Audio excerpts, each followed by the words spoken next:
Graça e paz sobre a tua vida, mais uma reflexão, mais um tempo para repensarmos nossas vidas, entendermos a vontade de Deus, entendermos como vivemos neste mundo. Principalmente, entendermos qual é o nosso compromisso com o Pai. E a gente precisa ter um compromisso sério, um compromisso que não falhamos, um compromisso que nos ajuda nessa jornada. Não somos diferentes de Cristo, não somos melhores nem piores. O Pai nos fez a sua imagem conforme a sua semelhança, para que a gente possa aprender, crescer e amadurecer.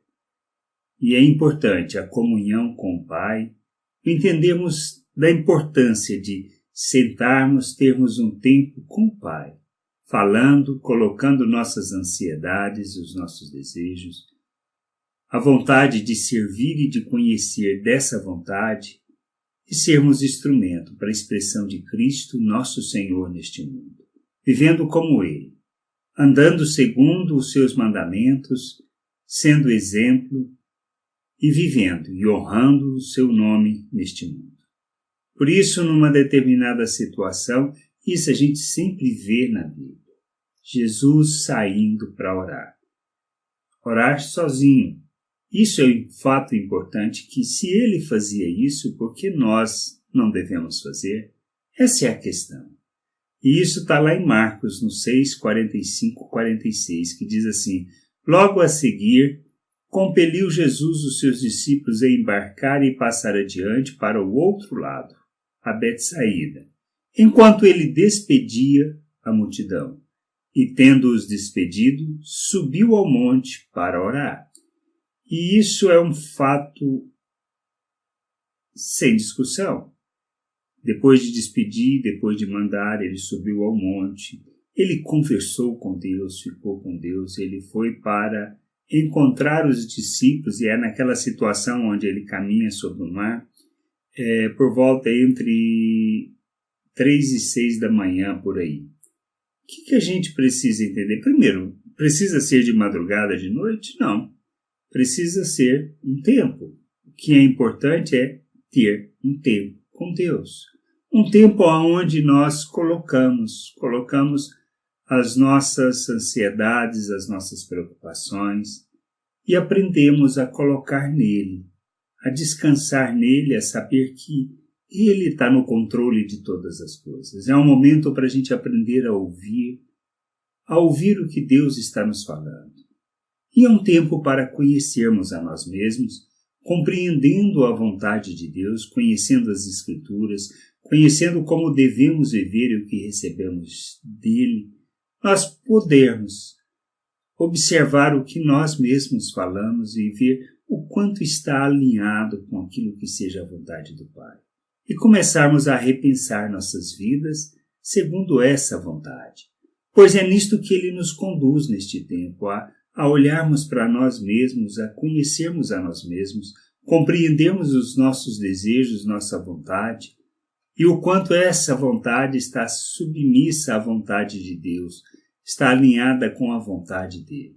Precisamos nos submeter à vontade do Pai, mas para isso a gente precisa não só conhecer a vontade dele, andar com ele, ter um tempo com ele, mas principalmente conhecer sobre nós mesmos, para que a gente possa abrir mão das nossas paixões, dos nossos desejos, para nos submetermos à vontade dele.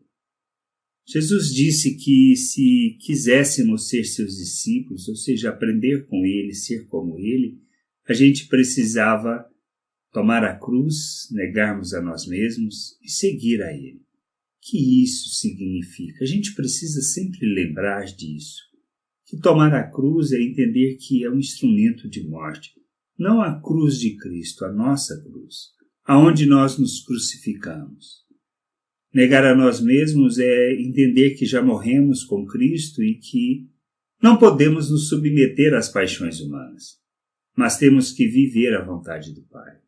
E seguir o modelo dele é justamente entender o que ele fez nas diversas situações, nas escolhas que ele fez, diante do que poderia escolher a sua vontade, ele escolheu a vontade do Pai, ele escolheu amar as pessoas, ajudar as pessoas, a ser realmente referência para elas em termos da vontade de Deus.